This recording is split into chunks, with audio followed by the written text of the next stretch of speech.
दोस्तों आप सभी का स्वागत है करंट अफेयर्स फंडा के यूट्यूब चैनल पर। और एक सवाल जो आप सभी के मन में बहुत ज्यादा है कि आईबीपीएस क्लर्क के लिए कौन से टॉपिक पहले हम तैयार करें और इसका बेसिकली सिलेबस क्या रहता है, मेंस में क्या पूछा जाता है और प्री की अगर हम तैयारी कर रहे हैं तो प्री में क्या पूछा जाता है।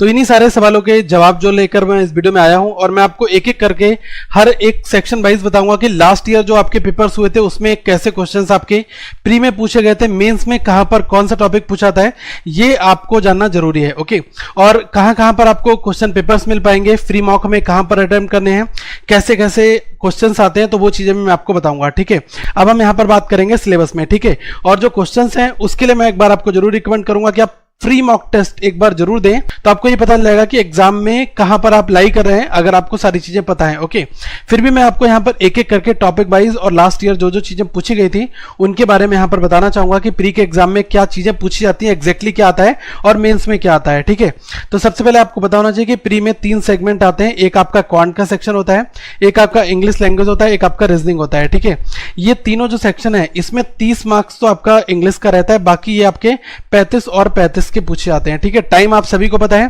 कि तीनों के लिए आपको 20-20 मिनट मिलेगा, यहां पर भी 20 मिनट और यहां पर भी आपको 20 मिनट मिलता है। ओके, तो मतलब ऐसा कहा जाए कि जो 100 क्वेश्चन होते हैं ये हमारे 100 मार्क्स के होते हैं। ठीक है, एक चीज मैं आपको और क्लियर कट यहां पर करना चाहूंगा कि जो बेसिकली ये जो एग्जाम है आपका आईबीपीएस क्लर्क का, इसमें कोई भी इंटरव्यू नहीं होता है। ठीक है, आईबीपीएस क्लर्क में क्या होता है कि डायरेक्टली आप पहले प्री का एग्जाम दोगे, अगर आपने प्री क्वालिफाई कर लिया तो आपकी एंट्री मेंस में हो जाएगी।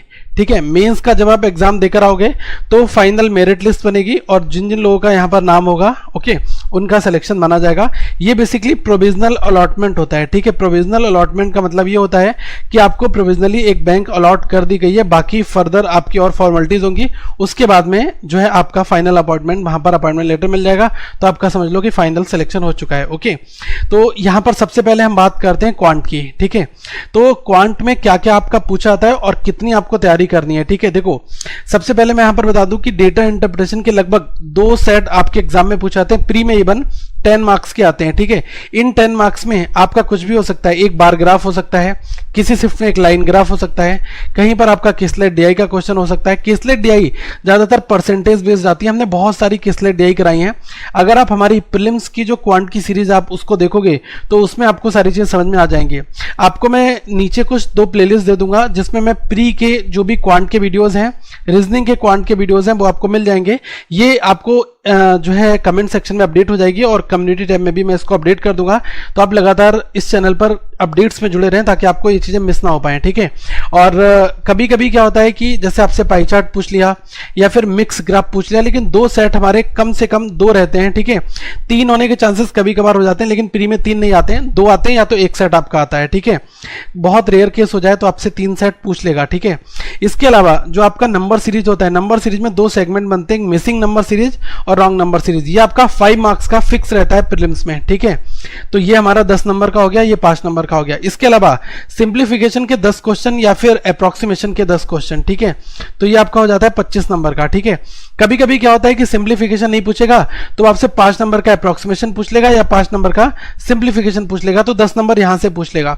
या फिर कभी कभी ये भी हो जाता है दोस्तों कि आपसे 5 नंबर क्वाड्रेटिक इक्वेशन सिंपल पूछ ले और 5 नंबर आपसे सिंप्लीफिकेशन या फिर अप्रोक्सीमेशन रख ले। ठीक है, तो ये हर एक अलग अलग सेट्स में अलग अलग तरीके के क्वेश्चंस आपके आते हैं। ठीक है, तो ये थोड़ा पैटर्न मैं आपको बताने की कोशिश कर रहा हूं। इसके अलावा 10 आपकी बर्ड प्रॉब्लम्स के क्वेश्चंस आते हैं। ठीक है, बर्ड प्रॉब्लम्स का मतलब जैसे कि आपका प्रॉफिट लॉस, लाभ हानि के क्वेश्चन हो गए, समय और कार्य, टाइम एंड वर्क। ठीक है, पाइप एंड सिस्टम, एजेस, ठीक है, आयु बेस्ड क्वेश्चंस। ठीक है, और एसआईसीआई साधारण ब्याज, चक्रवृद्धि ब्याज, तो ये क्वेश्चन मिलाकर आपका हो जाता है 35 नंबर का क्वांट वाला सेक्शन। ठीक है, तो आपने देखा है कि कभी कभी क्वाड्रेटिक इक्वेशन भी आ सकता है, लेकिन ये आएगा तो 5 नंबर में आएगा।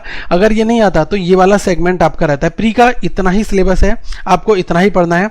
आप ऐसे और भी पैटर्न बेस्ड प्रैक्टिस जो है practicemock.com पर जाकर कर सकते हैं। ठीक है, यहाँ पर आपको फ्री मॉक पहला मिल जाएगा, आप और भी सेक्शनल टेस्ट दे सकते हैं, इनके ब्लॉग को फॉलो कर सकते हैं, ऐसे और भी पेपर्स हम लोग सॉल्व करते हैं। ठीक है, अब आ जाओ अरिथमेटिक टॉपिक कितने होते हैं, कितने पढ़ने हैं, कैसे स्टार्ट करना है।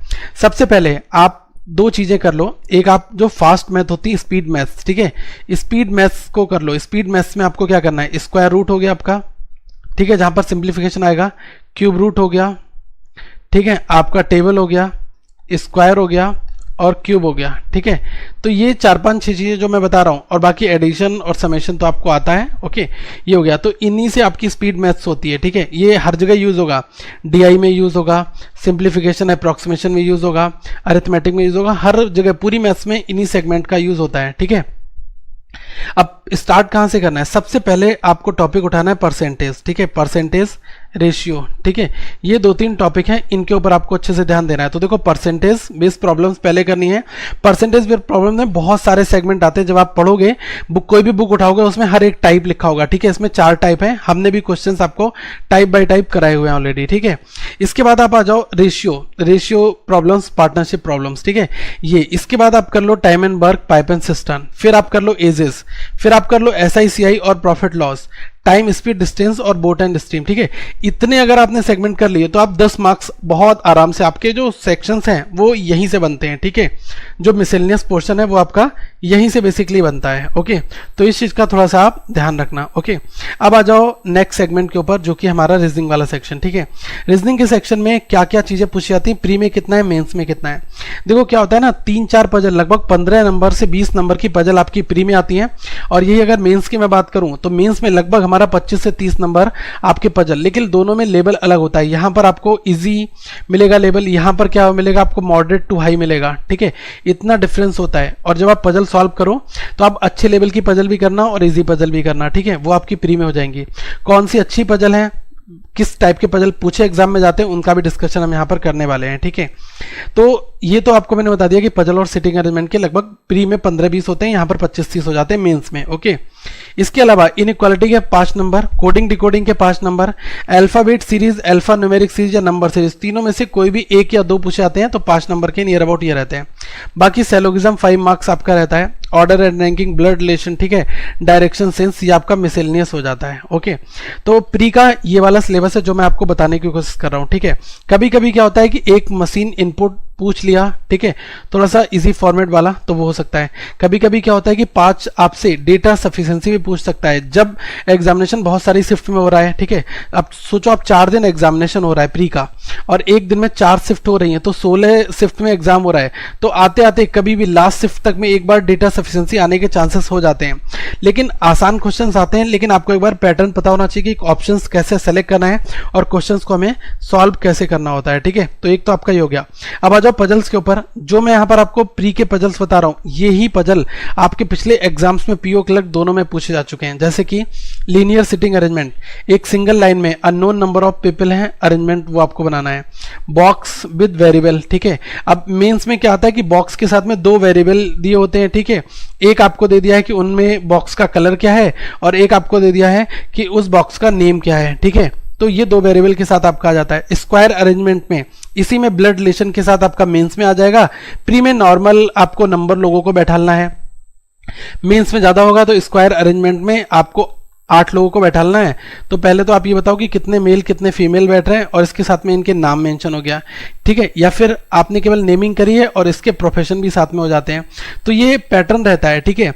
अब जैसे लीनियर सिटिंग अरेंजमेंट है, सिंगल लाइन, सारे के सारे लोग फेसिंग बैठ रहे हैं, ठीक है, नॉर्थ फेस करके। कभी कभी क्या होता है कि 2 पैरेलल रो हैं, ओके, जिसमें 4-4 लोग बैठे हुए हैं, ठीक है। अब प्री में पूछेगा तो डायरेक्टली नॉर्मल पूछ लेगा सिंगल वेरिएबल के साथ। मेंस में पूछेगा तो 2 वेरिएबल 3 वेरिएबल दे देता है कि जो पर्सन बैठे हैं उनका प्रोफेशन क्या है, ठीक है। तो ये चीजें हैं इंपॉर्टेंट दोस्तों। सर्कुलर सिटिंग अरेंजमेंट में 6 पीपल या 8 पीपल बैठे हुए हैं, फेसिंग इनसाइड आउटसाइड, ठीक है, विद प्रोफेशन वेरिएबल दे दिया तो वो मेंस में आ जाएगा। मतलब मैक्सिमम जो 2-3 वेरिएबल के क्वेश्चन है वो मेंस में बनते हैं, और जो साधारण क्वेश्चन है वो आपके प्री में बन जाते हैं। पॉसिबिलिटीज मेंस में ज्यादा बनती हैं, प्री में इतनी पॉसिबिलिटीज नहीं बनती हैं, ओके। मिक्स वेरिएबल पजल हो गया, 5 कंपनी 5 पीपल 5 पोस्ट हैं, ठीक है। या फिर डे बेस्ड पजल हो गया, ईयर बेस्ड पजल हो गया, ठीक है, day based puzzle, year based puzzle, okay, और मंथ बेस्ड पजल, ये क्वेश्चन आपके बनेंगे ही बनेंगे, ठीक है। तो इनके ऊपर आपको ध्यान थोड़ा देना पड़ेगा। इसके बाद आ जाओ हमारा इंग्लिश वाले सेक्शन की ओर। देखो इंग्लिश वाले सेक्शन में बहुत क्लियर कट बता दूं कि 2 तो आपके आरसी आते हैं, 2 आरसी, ठीक है। अब क्या होता है कि प्री में जो आरसी है वो थोड़ा सा आसान रहता है, मेंस में बहुत अच्छा आरसी रहता है। और जो आजकल आरसी आ रहे हैं, चाहे प्री हो चाहे मेंस हो, दोनों में इकोनॉमिक बेस्ड आते हैं, ठीक है। इकोनॉमिक हो गया, बिजनेस हो गया, ठीक है, जो करंट इश्यूज के ऊपर हो गए, वो कहानी नुमा जो है वो आर्टिकल बहुत कम देखने को मिलते हैं, ठीक है। और इस आर्टिकल में आपका वोकैब हो गया, ठीक है, वो पोर्शन इंपॉर्टेंट रहता है, सिनोनिम्स एंटोनिम्स इंपॉर्टेंट रहता है, तो ये चीज़ें आपकी पूछी जाती हैं। बाकी मिसिंग स्पेल, ठीक है, आप बताओ जो स्पेलिंग लिखी है उसमें इसका सही करेक्ट वर्जन कौन सा होगा, वो आपको बताना है। आपको एक पैराग्राफ दे दिया है, उसमें आपको एरर स्पॉट करने की कहाँ पर एरर है, ठीक है। या फिर हमसे एक रिप्लेस पूछा रहा है कि करंट सेगमेंट आपको कौन सा रिप्लेस कर रहा है, ठीक है। जैसे हमें एक सेंटेंस दे दिया है, हमने इस तरीके से ABCD पूछ ली, तो पूछ लिया कि कौन सा वाला रिप्लेस इसमें करेगा, ठीक है। सेंटेंस रीअरेंजमेंट हो गया, आपके फिलर्स हो गए सिंगल और डबल, मैच हो गए, ठीक है, मैच द फॉलोइंग मतलब A B C और D E F, तो आपको इसमें मैच कराना है कौन सा किसके साथ आएगा, ठीक है। और क्लॉज टेस्ट हो गया। इंग्लिश में यही रहता है आपका, बस थोड़ा सा लेवल चेंज हो जाता है। इंग्लिश के लिए मेरा यही सजेशन होगा कि डेली बेसिस पर आप एक एक सेट सबके बनाओ। ग्रामर के पोर्शन में सब्जेक्ट वर्ब एग्रीमेंट पढ़ लो, प्रीपोजिशन पढ़ लो, ठीक है, पार्ट ऑफ स्पीच पढ़ लो अच्छे से, ओके। और टेंसेस का बेसिक फंडामेंटल आपको पता होना चाहिए, बाकी प्रैक्टिस करोगे तो आपको आएगा। न्यूज़पेपर से बहुत मदद मिलती है दोस्तों, आप सभी को न्यूज़पेपर को डेली पढ़ें, एक एक पैराग्राफ पढ़ने की कोशिश करें। और वोकैब नहीं समझ में आ रही है तो आप वोकैब को बार बार देखो और डिक्शनरी डाल लो मोबाइल में, डिक्शनरी से आप हेल्प ले सकते हो। ये सब चीज़ें आपके काम की हैं बेसिकली, ओके। अब यहाँ पर एक चीज़ और आ जाओ, जो मेंस में कुछ मैं टॉपिक यहाँ पर बताऊंगा, क्वांट और रीजनिंग और आपके ये वाले, ठीक है। तो देखो क्वांट में क्या डिफरेंशिएशन रहता है, ठीक है, क्या क्या अलग चीज़ें हो सकती हैं। पहले तो बता दूं कि लगभग 4 DI आपको देखने को मिल सकती है 20 से 25 नंबर, जिसमें बार ग्राफ हो गई, मिक्स इसके साथ में टेबल हो गया, केसलेट हो गई, पाई चार्ट, 2 पाई चार्ट दे दिए, टेबल और DI जिसमें मिसिंग DI दे दी, तो ये लगभग 4 DI 20 से 25 नंबर आपका DI का पोर्शन यहाँ पर रहेगा। डेटा सफिशिएंसी ये आपका 5 नंबर का रहता है। क्वाड्रेटिक इक्वेशन Q1 Q2 वाली प्रॉब्लम्स ये 5 नंबर की, बाकी लगभग 15 नंबर के आसपास 10 से 15 नंबर आपका अरिथमेटिक प्रॉब्लम्स रहती हैं। अरिथमेटिक प्रॉब्लम्स में जो मैंने टॉपिक बताए वही है, लेकिन एक टॉपिक आप मेंसुरेशन को ऐड कर सकते हो, 1-2 क्वेश्चन 2D से आपका आ सकता है, ठीक है। तो हमें उसी में प्रैक्टिस करनी है, अच्छे लेवल के क्वेश्चन, ठीक है। अब यार मेंस में क्वेश्चन आएगा तो वो लगभग 3-4 लाइन का रहता है, प्री में कभी कभी 1-2 लाइन में निपट जाता है क्वेश्चन, लेकिन मेंस में थोड़ा सा लूप रहता है, क्वेश्चन अच्छा पूछा जाता है, ठीक है। अब अगर आप रीजनिंग की बात करोगे तो मैंने आपको बताया कि 5-6 पजल, लगभग 25 नंबर तक की पजल हो जाती है, 25-30 तक। और लॉजिकल रीजनिंग हो गया, मशीन इनपुट हो गया, कोडिंग डिकोडिंग, यहाँ पर कोडिंग डिकोडिंग अलग रहता है। कोडिंग डिकोडिंग जैसे यहाँ पर जो रहेगा एक स्पेशल कैरेक्टर हो जाएगा, ठीक है, और एक नंबर हो जाएगा, अल्फाबेट हो जाएगा, इसका कॉम्बिनेशन पूछता है, ठीक है। अच्छे क्वेश्चंस हैं, इसके ऊपर आपको अपकमिंग डेज में हम कुछ सेट देंगे। सेलोगिज्म हो गए, फ्यू वाले क्वेश्चंस वो आते हैं। इनइक्वालिटी हो गई, ठीक है, इनइक्वालिटी में आपने वो क्लॉक बेस्ड इनइक्वालिटी कर रखी होगी जिसमें इतने बजकर इतने मिनट पर टाइम है, तो इसका मतलब ये है, ठीक है। तो वो चीज़ें भी आती हैं और बाकी मिसलेनियस क्वेश्चंस आपके हो जाते हैं, ठीक है। तो ये मेंस का है। बाकी कुछ लोग पूछेंगे कि करंट अफेयर्स कितने दिन का पढ़ें, कितने महीने का पढ़ें, तो मैं यही कहूँगा कि 6 मंथ का आप करंट अफेयर्स पढ़ो। और आप 2 चीजें जरूर पढ़ना, एक फाइनेंशियल अवेयरनेस और एक जनरल करंट अफेयर्स, ठीक है। फाइनेंशियल में बैंकिंग और RBI की न्यूज हो गई, बैंकिंग के CEO और MD इनके अपॉइंटमेंट हो गए, फाइनेंशियल इंस्टीट्यूशन इनके हेडक्वार्टर हो गए, ठीक है, जैसे सेबी का हेडक्वार्टर, ठीक है, RBI का हेडक्वार्टर, किसके हेड कौन, ठीक है, RBI के गवर्नर, डिप्टी गवर्नर, ये सारी चीज़ें आपको रटी होनी चाहिए जुबान पर। बैंकिंग के हेडक्वार्टर, बैंक के हेडक्वार्टर, बैंक की टैगलाइन, तो ये चीज़ें इंपॉर्टेंट है, इनके ऊपर थोड़ा सा आप ध्यान देना। बाकी अब करंट अफेयर्स में देखो नए अपॉइंटमेंट हो गए नेशनल और इंटरनेशनल लेवल पर।